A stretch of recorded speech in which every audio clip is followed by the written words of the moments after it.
Students, आज हम पढ़ने जा रहे हैं प्रीपोजिशन ऑफ टाइम। आप बहुत सारे स्टूडेंट्स के लिए ये बहुत एक डिफिकल्ट सा टॉपिक रहता है, ध्यान नहीं पड़ता उनको कि प्रीपोजिशन ऑफ टाइम कौन कौन से होते हैं। कई स्टूडेंट्स ने स्पेशल रिक्वेस्ट भी करी है इसके लिए। तो आज हम पढ़ने जा रहे हैं कि कौन कौन से प्रीपोजिशन टाइम के सेंस में यूज किए जाते हैं। तो टाइम के सेंस में students in, at, on, since, for, from, to और बाय, ये इतने सारे प्रीपोजिशन हैं जो किसी ना किसी तरीके से टाइम के सेंस में यूज होते हैं। तो इनको हम वन बाय वन करके पढ़ेंगे ताकि आपके कॉन्सेप्ट बिल्कुल क्लियर हो जाएं। तो देखते हैं इनको, अब आप डिटेल में समझना कैसे इनको का यूज होता है, कहाँ इन यूज होना चाहिए, कहाँ ऑन यूज होना चाहिए, कहाँ एट यूज होना चाहिए। पूरी वीडियो को आप एंड तक देखना, आपके पूरे कॉन्सेप्ट एकदम क्लियर हो जाएंगे इस वीडियो में। तो अब हम सबसे पहले ले रहे हैं इन और एट का यूज। तो प्रीपोजिशन हम जब पढ़ते हैं तो वो हमें स्पेशली किस किस चीज की जानकारी देते हैं। एक तो हमें वो टाइम की जानकारी देते हैं सेंटेंस में, और एक वो हमें देते हैं प्लेस की, और एक वो हमें देते हैं डायरेक्शन के लिए। हमें ये पता होना चाहिए कि टाइम के लिए हमें कौन सा प्रीपोजिशन यूज करना है, या फिर अगर सेंटेंस दिया हुआ है तो हम ये प्रीपोजिशन देख के ही जान सकते हैं कि टाइम कैसा यूज हुआ है। एक हमें प्लेस की जानकारी देते हैं, किस प्लेस के लिए इन यूज होता है, किसके लिए एट यूज होता है, और एक हमें डायरेक्शन की जानकारी देते हैं। तो अभी हम जो सबसे पहले स्टार्ट कर रहे हैं वो हम स्टार्ट कर रहे हैं प्रीपोजिशन ऑफ टाइम,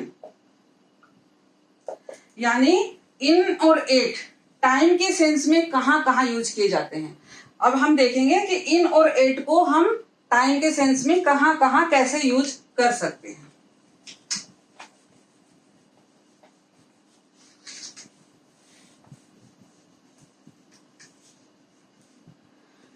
टाइम को जानने का हमारे पास क्या सोर्स है? टाइम को जानने का हमारे पास एक सोर्स तो है घड़ी।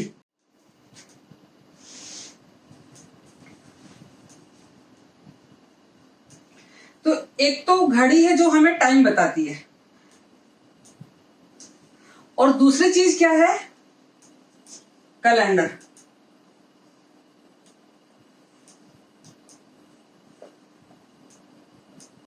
दो चीजें ऐसी हैं जो हमें टाइम का ज्ञान कराती है। तो घड़ी का जो टाइम है, जैसे कि 1, 2, 4, 5, 7, 8, 9, 10, 11, जैसे कि मान लीजिए 10:10 हो रहे हैं, तो कैसे लिखेंगे हम? इसके साथ कौन सा प्रीपोजिशन लगाएंगे? इसके साथ हम लगाएंगे एट प्रीपोजिशन। कोई भी टाइम, चाहे 10:20 हो रहा है तो हम एट प्रीपोजिशन लगाएंगे, चाहे 8:20 हो रहा है तो भी हम एट प्रीपोजिशन लगाएंगे। कहने का मतलब है कि घड़ी के टाइम के साथ ऑलवेज क्या यूज होगा? At preposition. बिल्कुल अच्छे से दिमाग में बैठा लीजिए कि घड़ी के टाइम के साथ हमेशा क्या यूज होगा? At preposition.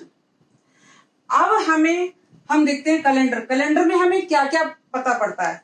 कैलेंडर में हमें पता पड़ा ईयर, दूसरी चीज हमें पता पड़ी मंथ, तीसरी चीज हमें पता पड़ी डे, और चौथी चीज डेट।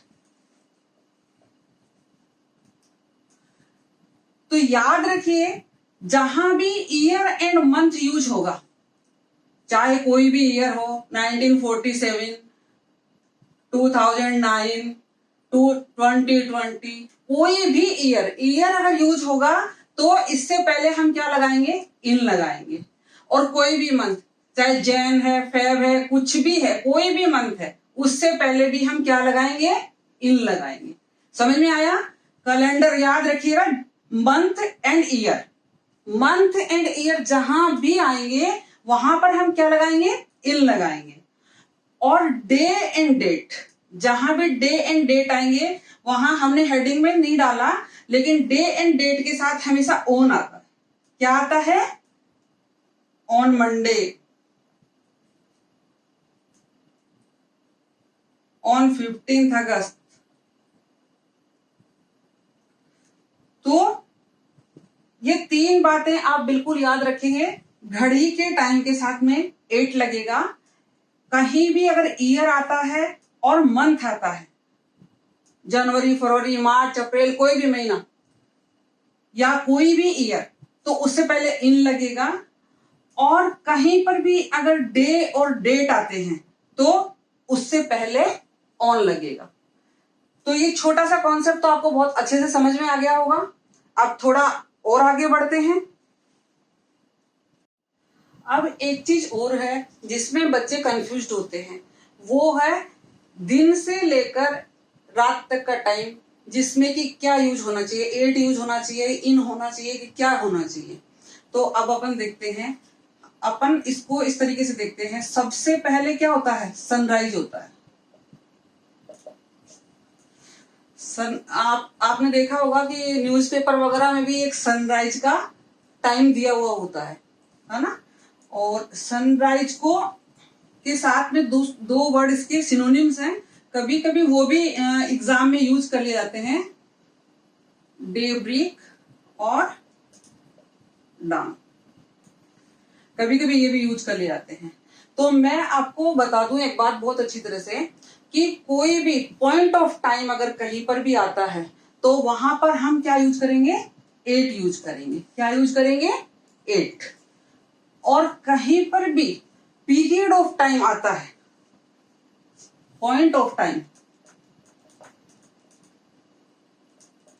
एग्जैक्ट पॉइंट जहां पे आ जाता है वहां पे हम 8 यूज करेंगे। और जहां पीरियड ऑफ टाइम आएगा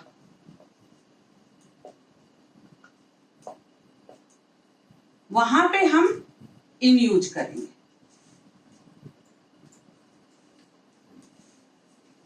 तो एक ये पॉइंट है सनराइज, सुबह जो दिन निकलता है सबसे पहला जो पॉइंट है दिन का वो है सनराइज।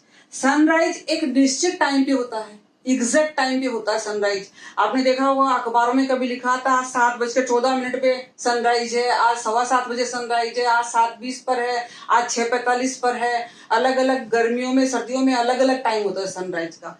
तो वो एक फिक्स पॉइंट है और उस पॉइंट पे हम क्या यूज करेंगे, उस पॉइंट पे हम 8 यूज करेंगे।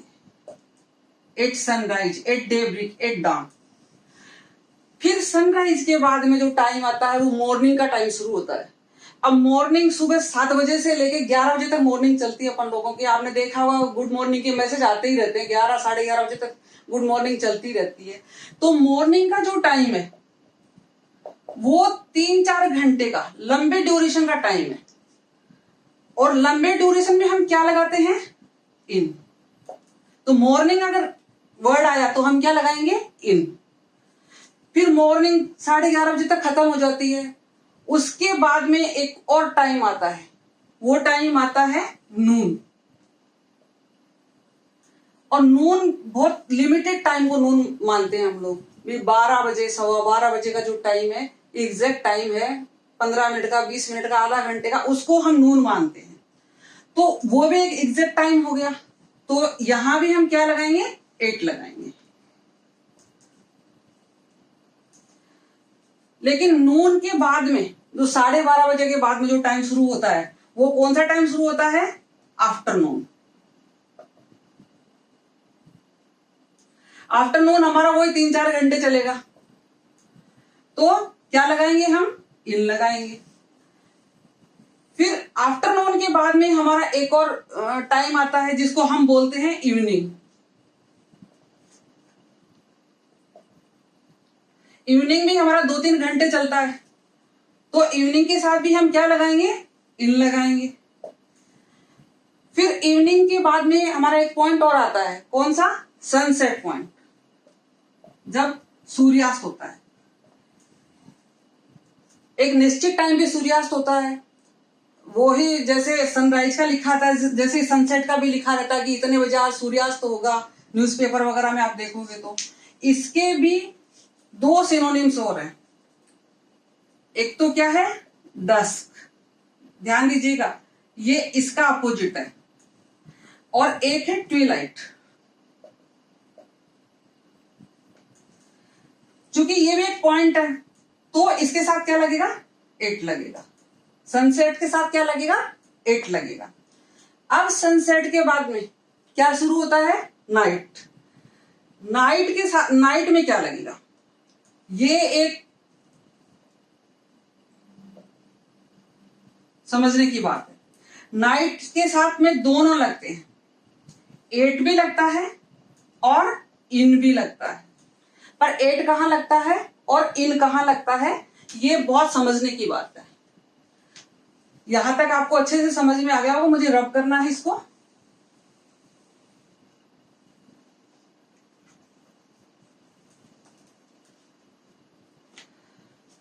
अगर हम नाइट की बात डेली यूज के हिसाब से करें कि भाई डेली जो कुछ भी नाइट में हमारे क्रियाकलाप चलते हैं, अगर हम उनकी बात कर रहे हैं, जैसे हम रोज रात को सितारे देखते हैं,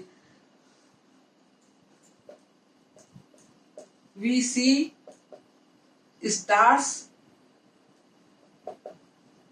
नाइट, तो ये हमारा रोज की बात है, हम रोज ही रात को सितारे तो हमें रोज ही दिखते हैं, तो ऐसे के लिए 8 यूज होगा। यानी कि जो जनरल यूज है उसको अगर हम बात करते हैं तो 8 यूज होगा। जैसे आई स्लीप लेट नाइट, ये मेरा रूटीन है, तो मैं रात को लेट सोती हूं, तो ये जनरल बात है, 8 नाइट। तो समझ में आया कि नाइट में 8 लगता है। अब हम देखते हैं नाइट में इन कब लगता है।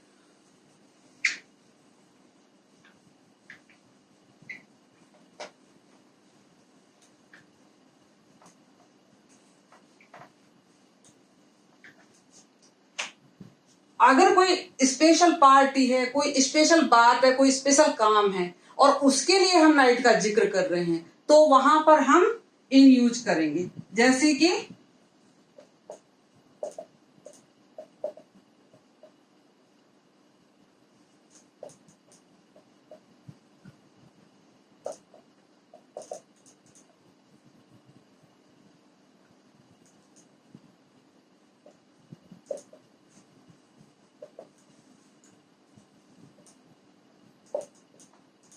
His birthday party will be held in night. Party रोज रोज नहीं होती है, पार्टी तो किसी ओकेजन पे हो रही है, तो कोई ओकेजनली कोई काम हो रहा है, कोई स्पेशली कोई काम हो रहा है, और उसके लिए अगर हम नाइट वर्ड यूज कर रहे हैं तो वहां हम इन यूज करेंगे। अब नाइट के बाद एक और पॉइंट आता है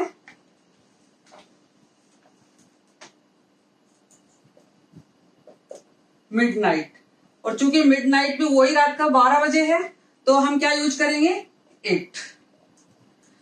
तो दिन के अलग अलग समय से संबंधित आपके कंफ्यूजन दूर हुए होंगे, और आपको ये समझ में आया होगा कि दिन के कौन से टाइम के साथ 8 लगना चाहिए और कौन से टाइम के साथ इन लगना चाहिए।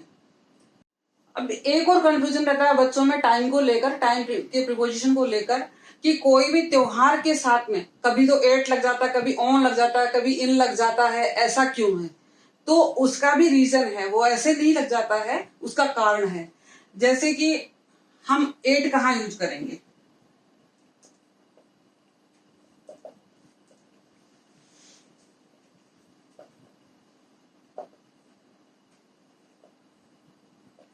ही विल कम एट दिवाली।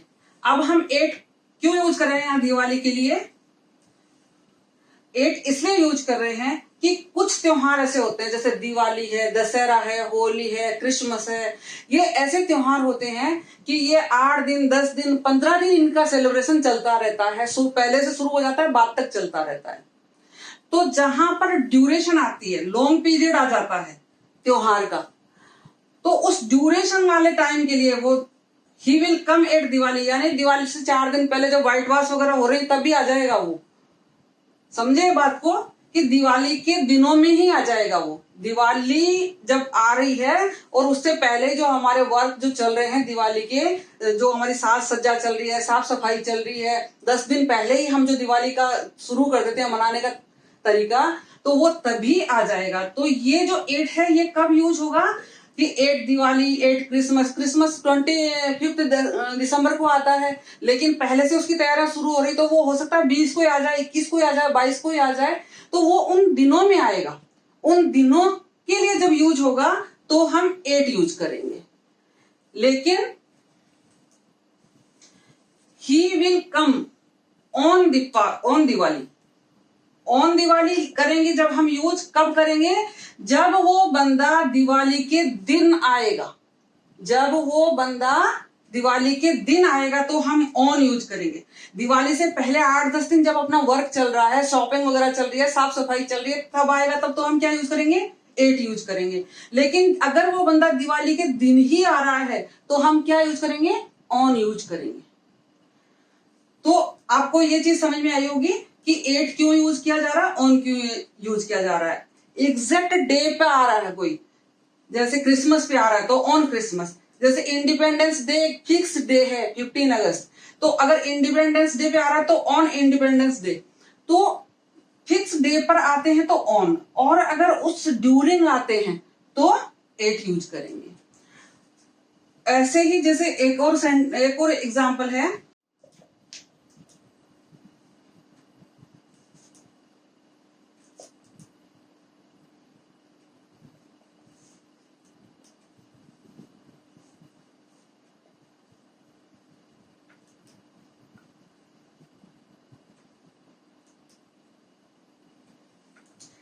एक और चीज देखिए, अगर जैसे ऑन दिवाली, 8 दिवाली, ये तो आपने समझ लिया। अगर by the way occasion, on the occasion of आ जाता है, occasion of Diwali, occasion of marriage, occasion of Christmas, तो तब हम ऑन लगाएंगे उसके साथ में। यानी जब भी कभी ओकेजन वर्ड यूज होगा ना, तो उसके साथ में भी ऑन यूज होगा। द ओकेजन, जब भी कभी ओकेजन यूज होगा तो द यूज होगा, ऑन यूज होगा। द ओकेजन यूज होगा तो क्या प्रीपोजिशन लगाएंगे हम? ऑन लगाएंगे। चाहे वो ओकेजन कुछ भी है, दिवाली का है, क्रिसमस का है, या मैरिज वगैरह का भी है, कोई भी अगर ओकेजन वर्ड आ गया तो ऑन लगाएंगे। तो ये भी एक बहुत पॉइंट है, आ जाते हैं क्वेश्चन ऐसे भी, तो ध्यान देंगे इसके ऊपर भी कि ओकेजन वर्ड के साथ हमेशा ऑन आएगा। और अब एक और एग्जाम्पल है,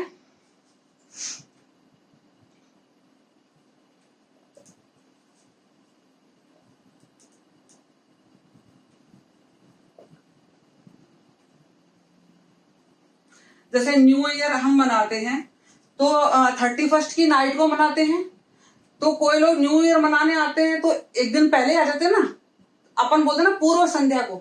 तो जब भी कभी ईव आ जाता है तो इन आएगा, in the eve of new year. जब भी कभी पूर्व संध्या का जिक्र होता है तो हम क्या लिखेंगे? इन वर्ड लिखेंगे। किसके लिए? The eve, the eve of Christmas, the eve of new year, the eve of Diwali. एक दिन पहले अगर कोई आ रहा है, संध्या के समय में पहुंच रहा है, तो हम क्या लिखेंगे? द ईव के साथ में हम क्या लगाएंगे? इन। तो आपके कॉन्सेप्ट क्लियर हुए होंगे। अगर उन दिनों में कोई आता है तो हम 8 लगाएंगे। एग्जैक्ट उसी दिन, त्योहार के दिन कोई आता है, जो फेस्टिवल, उस फेस्टिवल के ऊपर कोई आता है तो हम ऑन लगाएंगे। अगर किसी भी ओकेजन के ऊपर कोई आता है, चाहे वो ओकेजन कुछ भी है, त्योहार का है, फेस्टिवल का, मैरिज का, कोई भी ओकेजन है, ओकेजन वर्ड जहां आ गया वहां हम ऑन लगाएंगे। लेकिन कई बार हम कहते हैं ना पूर्व संध्या को, नववर्ष की पूर्व संध्या, दीपावली की पूर्व संध्या, क्रिसमस की पूर्व संध्या, अगर एक दिन पहले कोई संध्या का आ रहा है, यानी कि द ईव वर्ड यूज हो गया, द इवनिंग वर्ड यूज हो गया, तो उसके साथ हम क्या लगाएंगे? इन लगाएंगे। तो थोड़ा सा डिफिकल्ट जरूर है, लेकिन अगर इसको 2 बार आपने देख लिया तो ये आपका बहुत अच्छे से क्लियर हो जाएगा टॉपिक। आपको बिल्कुल भी कंफ्यूजन नहीं रहेगा, पर फोकस तो करना पड़ेगा आपको ही। आप फोकस करेंगे और इसको देखेंगे 1-2 बार तो निश्चित रूप से आपके प्रीपोजिशन का जो टॉपिक है बहुत अच्छे से क्लियर हो जाएगा। अलग अलग तरीके से आप सोच के देखिए, he will come at Diwali, Diwali पे आ रहा है, यानी कि 10-15 दिन का टाइम है वहां पे, 10-15 दिन का जो ड्यूरेशन है वहां पे हमने क्या लगाया है, 8 लगाया है। और एग्जैक्ट दिवाली के दिन जो आ रहा है, एग्जैक्ट दिन डे पर जो आ रहा है वहां हमने क्या लगाया है, ऑन लगाया है। और किसी भी ओकेजन पे कोई आता है तो हमने क्या लगाया है, ऑन लगाया है। और अगर कोई पूर्व संध्या पे आ रहा है, बर्थडे की पूर्व संध्या है, नए साल की पूर्व संध्या है, इवनिंग में इवनिंग में आ रहा है तो इन लगाया है, इवनिंग के साथ इन आएगा। वैसे भी आपने अभी जो डे का जो आपने देखा था, अलग से अपन ने किया था क्लासिफिकेशन, और अलग अलग तरीके से अपन ने जो प्रीपोजिशन यूज किए थे, तो इवनिंग के साथ इन ही आ रहा था, तो ये भी इवनिंग के साथ इन ही आ रहा है, आप उससे भी इसको रिलेट कर सकते हैं। तो यहाँ पर ये जो चीजें हैं ये आपके एग्जाम में आने वाली चीजें हैं, कॉम्पिटिशन एग्जाम वाले बच्चों के लिए हैं। ये प्रीपोजिशन ऐसे हैं जो कॉम्पिटिशन एग्जाम में पूछे जाते हैं। तो मैं सोचती हूँ कि शायद आपका ये जो टाइम से संबंधित प्रीपोजिशन का यूज है ये तो आपका बिल्कुल अच्छे से क्लियर हो गया होगा। और अगर आपको वीडियो पसंद आया तो इसको लाइक करना, शेयर करना और कमेंट बॉक्स में कमेंट जरूर लिखना, तो मुझे पता पड़ेगा आपको कितना समझ में आया।